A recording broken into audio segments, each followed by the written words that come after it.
Okay, so let me just say it right off the bat that I don't give a damn if anyone believes this or not.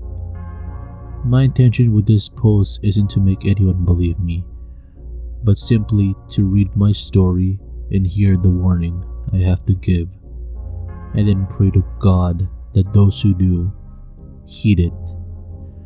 My friends and I knew the rules about going swimming there at night, and we didn't listen to them. And now, they're gone. Charleston, Oregon is where I call home. A small, unincorporated community that pretty much relies on the much larger town of Coos Bay to the north for police and other services.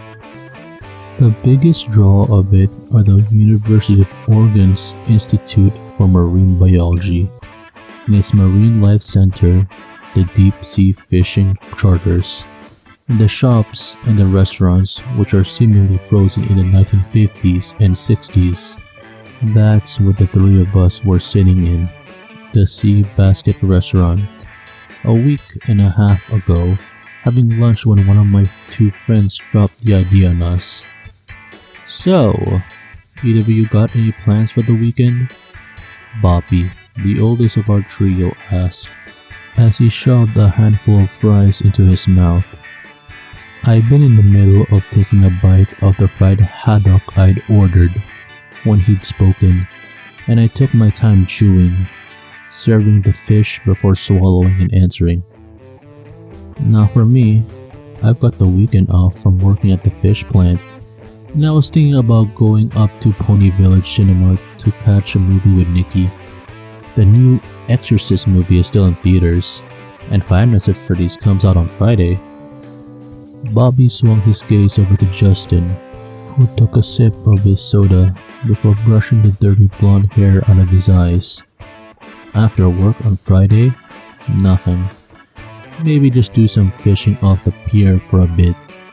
He cocked his head before speaking again. Why? Got anything going on? Bobby shook his head. No. And that's exactly the point, man. The three of us just doing the same shit over and over every single week. We sleep away at work, we go home either to our empty homes or, he gestured to me, our girlfriends, and then spend the weekends doing the same things, movies, fishing, golf. Sometimes we can even afford to go on abandoned dunes. He sighed. It's the same routine, week in and week out. As he rubbed his eyes, although dramatically, I shared a look with Justin. We both could tell that he was building up to something. The man was not one to complain, and when he did, it was usually a facade to build up something not quite legal or dangerous. Great, what's he got planned? I wondered. It was answered a moment later as our friend looked up. The all too obvious fake annoyance had been replaced by a familiar twinkle in his eyes, one that signaled I'd been right on the money. So, he began, folding his hands together after grabbing another fry. What I'm suggesting is for the weekend before Halloween, we do something a bit different. Something we've never done before. Something pretty damn cool. I raised a brow to him, shaking my head slightly and smirking. And what, pray tell, is that? He answered not even a millisecond later after the last word had fallen from my mouth. How about going down to Sunset Bay for a little night swim? Sunset Bay State Park is one of the other draw of tourists to our area. People come year-round to park their RVs at the campground, or in the case of the more diehards, pitch an actual tent to stay a week or so. The single road winds up to the cliffs, which look out onto the Cape Argo Lighthouse and the seemingly endless Pacific, and of course, the bay which gave it the park its name. which people congregate to swim in during the summer months. Justin scoffed. Dude, you are nuts for two reasons. One, it's the tail end of freaking October. I don't know if you remember in science class, but the ocean gets cold as hell now. Even with the Indian summer we've had. And second, at night, you remember that it's against park rule to swim after sundown, right? Bobby grinned at him. Since when that has ever stopped us from having a little fun? Remember when we gymmed the lock of the hall building a few years ago to do some late night ghost hunting? Or when we slipped into the theater as teenagers to watch Doom back in 05? I wanted to argue. Sneaking in to see an R-rated movie at 15 wasn't as big or dangerous as what he was suggesting. But even still, he did have a point. It wasn't the first time we buckled authority for a laugh. Justin still looks apprehensive. But dude, swimming at night, while admittedly fun in a lake or pool, is a completely different story in the ocean. It's pitch black and there could be sharks or Hammock-bolt squid that come into the bay. I don't want to meet a pack of those monsters in the ocean at night. He shivered, remembering the YouTube video we'd watch of them. Bobby laughed, shaking his head. When was the last time you remember hearing someone report of sharks or freaking squids in the bay? 7, 10, 12 years ago? Trust me, it's safe. Besides, he leaned back in the booth. We're not gonna be there for long. Just dunk in for 10, 15 minutes and back out again. Just enough time to do something different and fun. I could see the wheels in Justin's head turning. Bobby's words always managed to influence him far more than they did to me. And I could see him about to cave. And sure enough, he threw up his hands a moment later. Okay, sure, why not? He said, before smiling a bit himself. Who the hell knows? Maybe it'll actually be fun? Bobby nodded, smiling in victory. I suddenly became aware that the two of them had shifted their gazes onto me.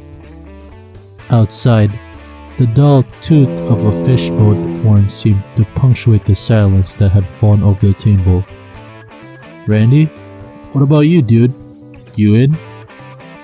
Inside my head, I mentally sighed. The last thing I wanted to do was go plunging into the freezing Pacific at night. Having studied to be a marine biologist before dropping out of school years ago, I was more knowledgeable about what lay beneath the surface more than either of these two dingbats. I knew it wasn't the smartest move to pull. And yet, I knew if I said no, the two of them would get pissy and end up going there on their own anyways. And, regardless of whether they drove me crazy sometimes, they were still my friends. Had been since we were kids. If something happens to them, and you're not there, you will never forgive yourself, Randy. You'll beat yourself up for decades. I hate that my thoughts are right. I sighed out loud before asking the question. What day? It turned out that Bobby had the idea to go for the swim on Saturday night. While there were some campers in the park currently, it was the slow season and Saturday night, when most people were out enjoying themselves, meant the slimmest chance of being spotted. I didn't tell either of them that it had been the very day I'd planned on going to the cinema with my girlfriend. I could tell from the looks now dawning from both their faces that they were dead set on the day. That meant I had to break the news to Nikki that we would have to move our trip to the movies up to Friday. And, as she is someone who likes to stick to dates, to say that she was a little unhappy with me would be putting a light coat of metaphorical paint on it. Still, I smoothed things out, and the week seemed to fly by in a blur. Long hours work in the fish processing plant kept my hands busy as my mind became preoccupied by our upcoming little excursion. Going on the movie date Friday night seemed to push it away, but as I lay beside Nikki that night, her platinum blonde hair falling into my face as she snuggled up to me, I stared up at the ceiling, unable to sleep, as the same thought repeated. What am I getting myself into? For the rest of my life, I will wish that I'd talked them out of going. Before I knew it, Saturday passed, and the sun began to set in the sky, the blinding white changing to the dark hues of red and orange. Getting to my truck, a black Chevy K10 from the early 70s, I drove down to the fishing docks, where Bobby had said we would meet, parking the truck where I could look out into the bay while I waited. I turned the engine off and reclined back into the bench seat. The loud cries of seagulls overhead filtered into the cab from the half-open window, along with the chugging engines of the last boats coming in from the open sea. I glanced at my watch. 6:23. I sighed. Where are they? Bobby said just before sunset they'd get here. Almost as if answering my thoughts, I saw the headlights of Bobby's Pontiac Bonneville snake into the parking lot. They parked next to me, getting out and sliding into the cab of my truck. The three of us had decided it'd be better to go in a single vehicle, so as to not attract attention. Bobby leaned around Justin to shoot me a grin. Well, man, let's go! The drive took less than 15 minutes to make. After a long, snaking two-lane road, which would pass some of the wealthy residents of the townhomes, we slid past the large wooden sign which bid us welcome to Sunset Bay State Park. I kept my foot light on the gas. The old Chevy's 350 made a lot of noise when you push it too hard on the accelerator, and the last thing I wanted was for anyone camping nearby to hear us coming. There's the parking lot, Justin said, pointing. I killed the lights and coasted into it, pulling the truck into a parking space hid a bit by the trees. I shut the engine off, and a moment later, the void of silence which had been filled by the rumble of the engine was filled by another sound. The thunder of the waves crashing into the rocks. For about 15 or 20 minutes, we simply sat quietly, making sure no one comes down to the beach from their tents or RVs. Then I heard movement from my right. In the darkness of the cab, I couldn't see Bobby's face, but I could tell he was grinning like an idiot by the sound of his voice. Well, we're here, gentlemen. Let's do it, he said before the sound of the door handle being pulled came. The whipping wind filled the cab, and I felt Justin scoot across the seat and hop after him. Taking a second to pull the keys from the ignition, I hid them in the trunk's sun visor before grabbing 3 towels I'd stuffed under the seat and hopped out myself. The roar of the wind became even louder, along with the rumble of the crashing waves. I couldn't see much in the dark, but I knew the basic layout of the place. Sunset Bay is set in a sort of U shape, the mouth leading straight out into the open ocean after filtering around some rocks sticking out the water. A light suddenly blinded me, and I raised my free hand to protect my eyes. The light lowered, and I could plainly see the excitement on my 2 friends' faces. Justin motioned to me. Dude, sweet, you brought towels. I nodded, handing one of each of them. Before we walked down to the beach itself, the sand shifted under my very feet as we made our way halfway to the water. Then we put our stuff down. Bobby immediately began pulling his shirt off, dropping the flashlight into the towel as he fumbled to pull it over his head. Justin was pulling off his sweatpants, revealing swim trunks under them. Looks like he and I had the same idea, I thought. I didn't begin to undress though. A strange sensation had settled over me, one which made me stand still. I couldn't tell what it was, but it sent a shiver up my spine, one not caused by the wind or the cold. I twisted my head around, looking first towards the edges of the beach, then back towards the darkened shape of my truck. I could faintly see the lights of an RV piercing through the foliage, but nothing else. What the hell? Why does it feel like someone's watching us? I was snapped out of my thoughts as I was pushed lightly. Earth Randy, come on bro, hurry up and get undressed, Bobby exclaimed quietly, laughing slightly. Shaking my head and trying to ignore the feeling, which hadn't abated, I slowly pulled off my shirt and pants before kicking off my sneakers. The cold sand felt both nice and uncomfortable at the same time, if that makes sense. Bobby picked the flashlight back up, wiggling it at me as he slid a loop on the end of it around his wrist. Okay, this is waterproof, so I'm gonna take it in with us. If you get turned around, look for the light and swim over to me. We're only gonna dip in for about 10 or 15 minutes. That way we don't get so cold we could go into shock or anything, alright? The last sentence he directed at Justin, no doubt, in return for his concerns he'd rightly had last week. Justin nodded, now seemingly not care about such thoughts, being so wrapped up in the excitement. Bobby grinned, and I couldn't help but smile a bit myself. The enthusiasm the two were giving off was proving a bit infectious, as my worries drifted away a bit. Alright, we run to the water on the count of 3, okay? He asked before holding up a fist. The two of us nodded. He raised a finger.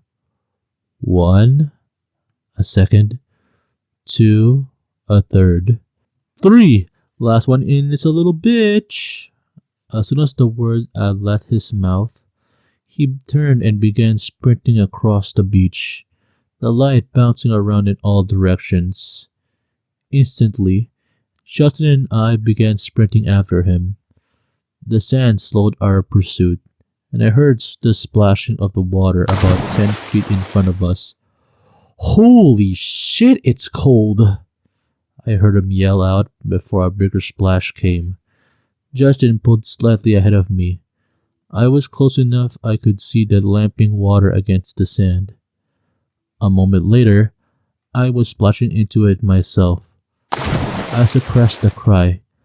The water was absolutely freezing against my bare skin. Still, I forced myself to keep dashing in as the water rose up my legs. When it reached my knees, I flung myself into the dark water. The shock of the frigid water enveloping me was strong enough that I had to shove down another cry. This one which would have been muffled underwater. Fighting my way to the surface as I felt a swell pass over me.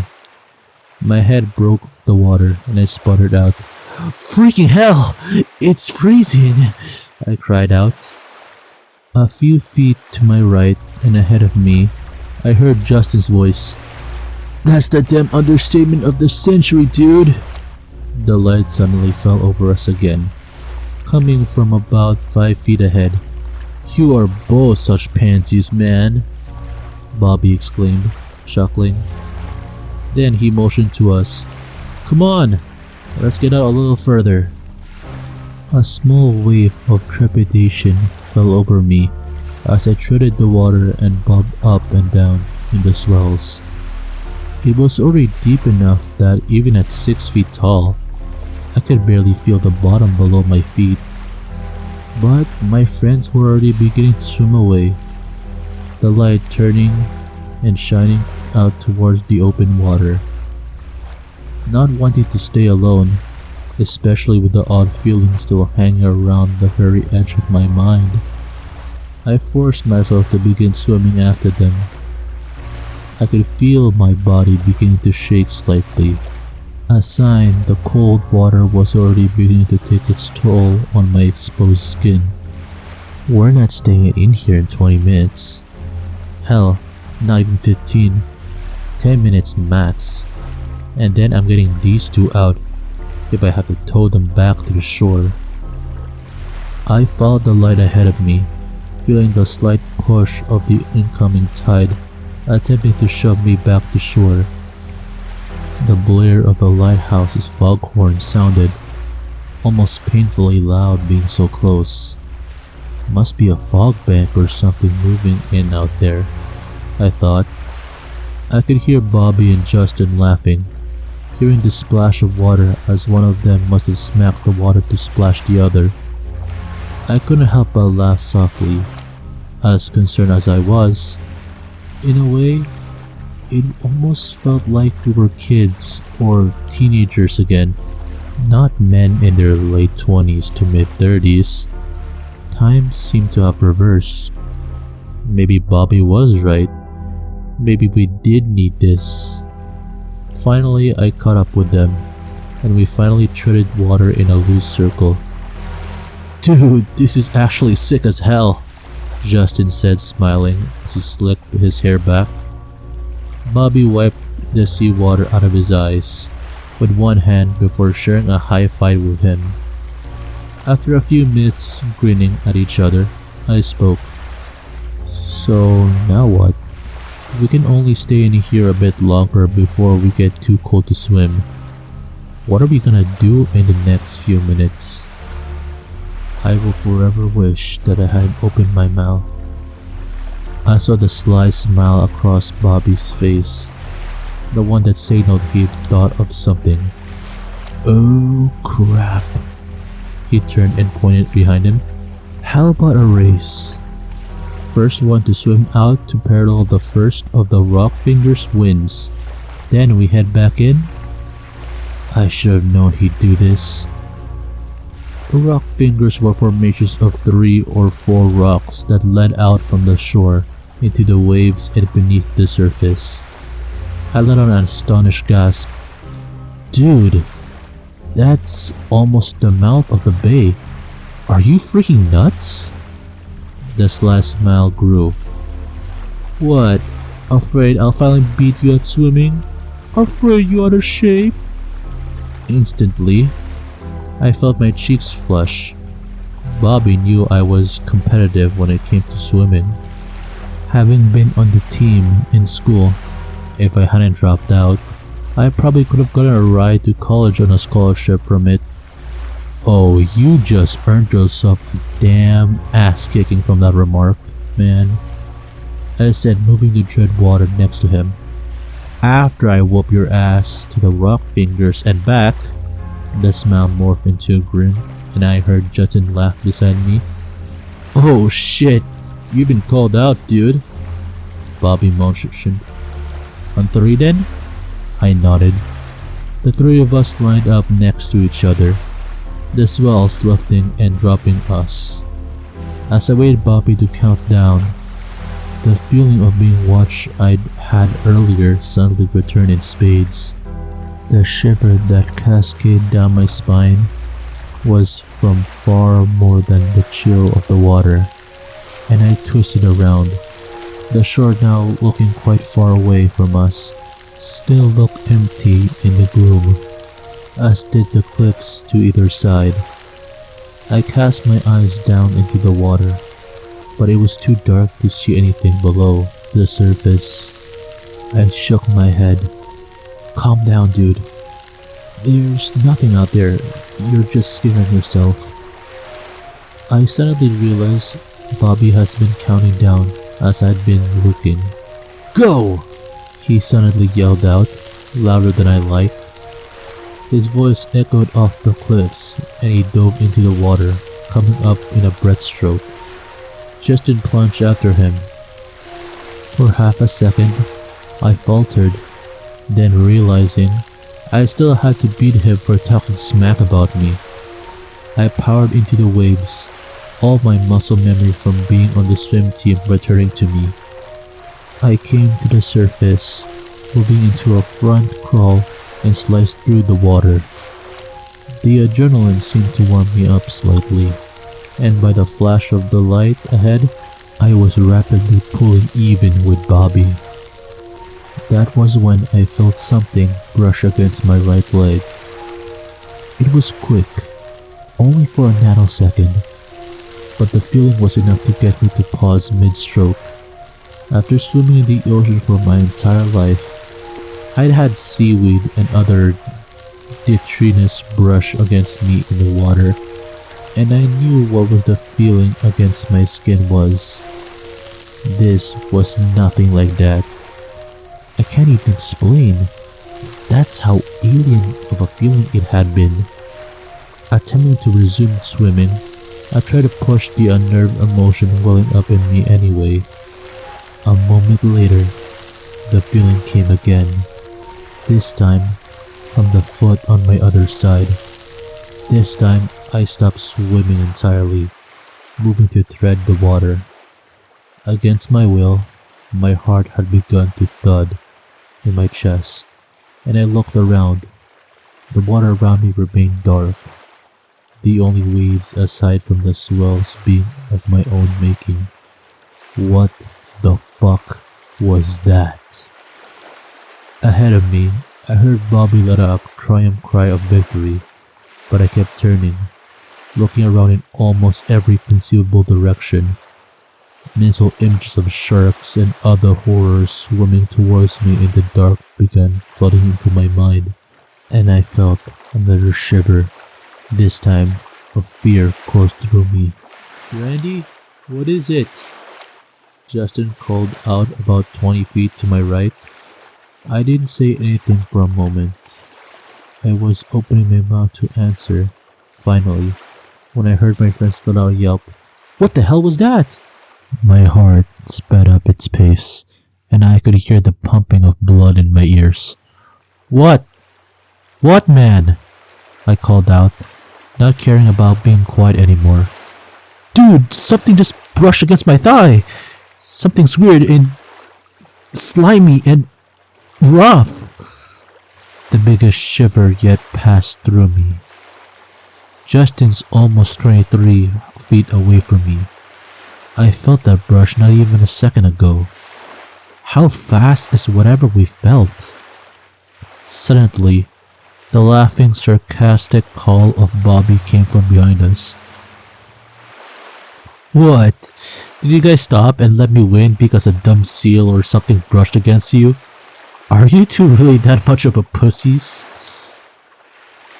I heard the splash of water from behind us. "Oh, help me! A seal's coming to get me!" he cried out in a mocking tone. "Bobby, shut the fuck up, dude! There's something in the bay with us!" I heard him let out another mocking laugh and smack the water some more. "Oh no! A sea monster is coming for us! Oh, help me! Help me!" He laughed, but there was absolutely nothing funny about the situation anymore. We were hundreds of feet from the beach, in dark water, with some kind of animal. Whether it was a shark or some other kind of predator, I didn't know, but this wasn't something to take chances on. We need to get back to the shore, now. "Guys, let's move back towards the beach, nice and calmly," I called out, forcing myself not to panic. "There's something here, and we can't take the chance." "Yeah, sounds like a plan to me," I heard Justin say quietly. But Bobby, being Bobby, wasn't quitting. "Let's smack both of us in the face," and he laughed.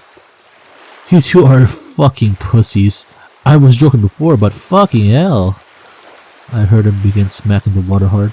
"Oh, Mr. Sea Monster, don't eat me, please. You two always freaking chicken out of..." There was suddenly a huge splash. louder than had come before, and coming from the direction of the light that cut him off mid-sentence. And then it suddenly disappeared. The two of us were suddenly cast into silence and darkness, only the sounds of the surf and the wind reaching my ears. For a second, I waited. "Bobby?" I called. No response. "Bobby, this is not the time to play games, dude. We need to get back to the shore." Still, no response. "Dude, you're not being funny, man," I heard Justin called out. My breath began to come shallow as there was still no answer. And then, the light appeared again. It shone straight into our face about 10 feet away. Instantly, I felt a wave of anger surge through me. The fuckhead has gone too far this time. With an animal in here, he decides to fake being attacked and duck underwater, turning off his light. I am actually going to kill him. "Wait here, man." I growled to Justin and kicked forward. I called out to our jackass of a friend as I approached the light. "Bobby, I am actually going to drown your stupid I suddenly came to a stop, freezing both mid-stroke and mid-sentence as my eyes adjusted to the light. The flashlight bobbed up and down in the water, no longer attached to Bobby's wrists. What the fuck? I looked around, but saw no sign of him in the dark. Then, I forced myself to reach out and grab the light. I immediately saw the broken wrist strap dangling from one end. What the hell just happened? I breathed out. A wave of fear and panic was beginning to surge up through me, my breath going thin and shallow again. I half hoped that he would suddenly pop out in front of me, spitting seawater into my face. But he didn't. A warm feeling suddenly rose up from my legs, and for a moment, I thought I'd accidentally urinated. But no, this was too much of a warm feeling. I wondered if I was going to shock from the cold. That was when I angled the flashlight down into the water. For a second, my brain didn't register what I was seeing in the beam, why the water looked weird, and then realization crashed into me. "Oh, fuck," I breathed out. I was treading a watering pool of blood, one which had begun seeping up from beneath the surface, from beneath me. Fear and terror like I'd never experienced began coursing through my body as I realized whose blood it had to be, and I felt myself begin to shake slightly. Not from the cold this time, though. "Oh shit, oh shit," I kept repeating it, almost mindlessly, as the reality of the situation kept slamming into me like a semi-truck. "Oh shit!" My mind began racing again after its deadlock, and I forced myself to, as quietly, calmly, and smoothly, begin to swim backwards. The feeling of being watched suddenly returned with a vengeance, and another wave of fear flashed through me as I finally realized that it was coming from below me as well. I was being observed by something under the water. So was Bobby playing a trick on us? Came the call from behind me. If I hadn't been hyper aware and on edge, I would have jumped at the voice of my friend.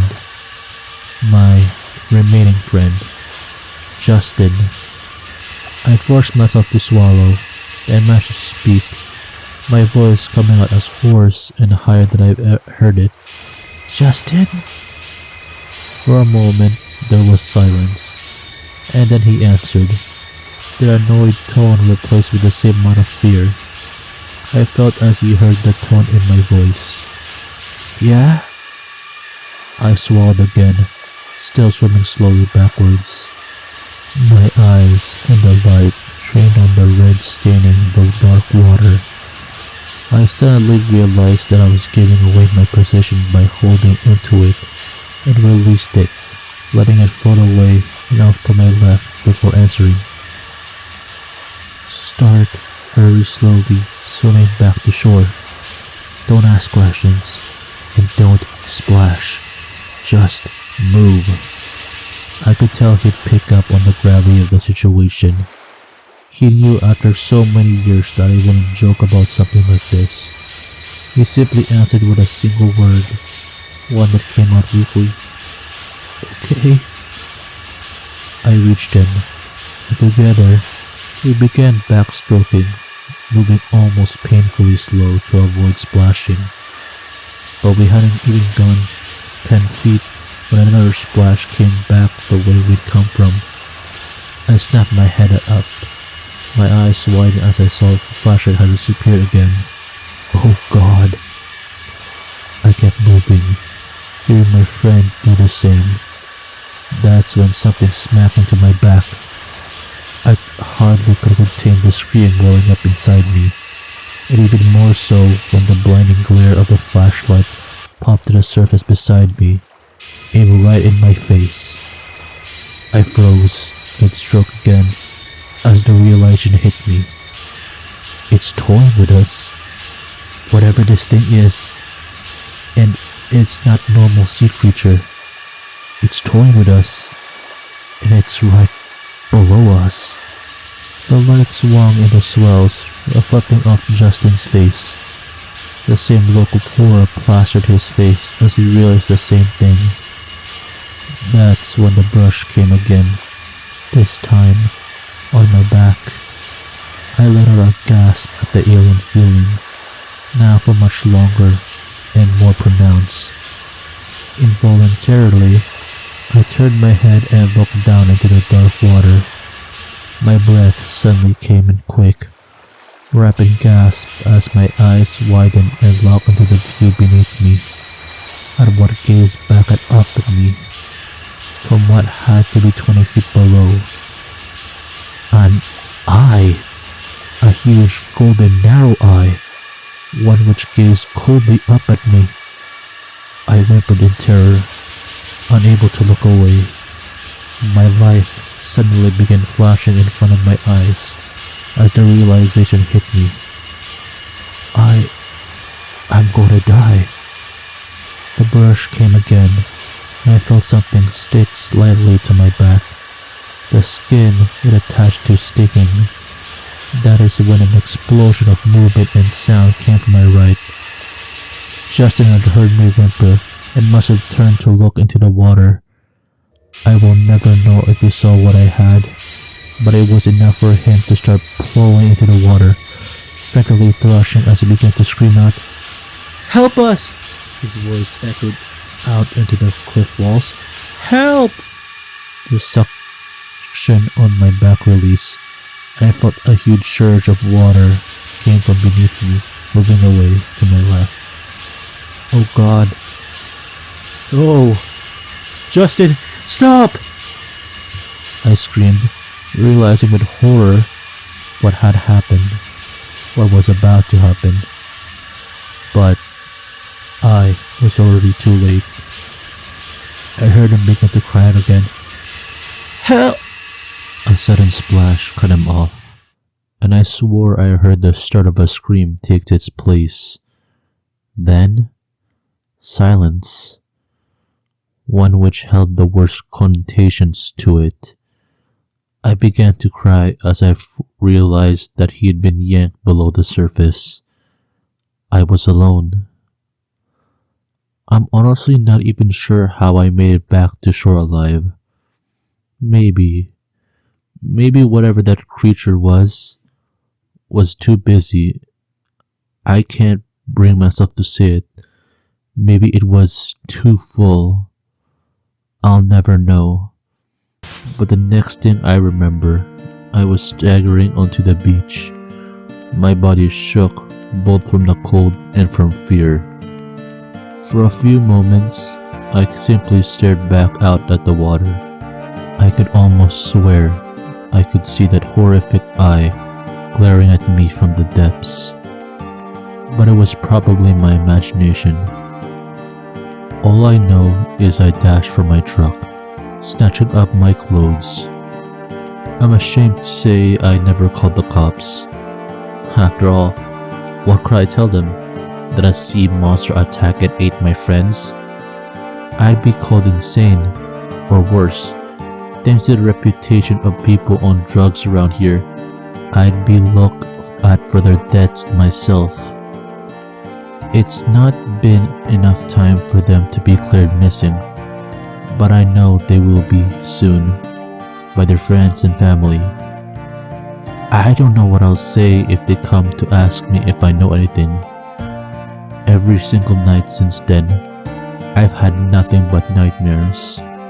Nightmares that have woken me up screaming my head off, Nikki shaking me with a terrified look on her face. Nightmares of being back in Sunset Bay at night, alone. Of swimming far out away from the beach. Of feeling it brush against me again. But this time, now letting go. And being dragged down to be devoured like Bobby and Justin were. They've gotten worse since she took me to the Marine Life Center this past Wednesday. When I looked into the tank containing the octopuses and saw the golden eyes staring coldly up at me. Like I've said at the start, I don't give a damn if you believe me or not. I truly don't. But I need to warn you. And please, please, listen to me. Don't ignore it. If you ever end up on Oregon coast and you find yourself down near Charleston or even staying at the campgrounds nearby, whatever you do not go swimming in Sunset Bay after the sun goes down. Because something calls the bay home at night. Something giant. Something horrifying. Something hungry. Something that is looking for its next meal.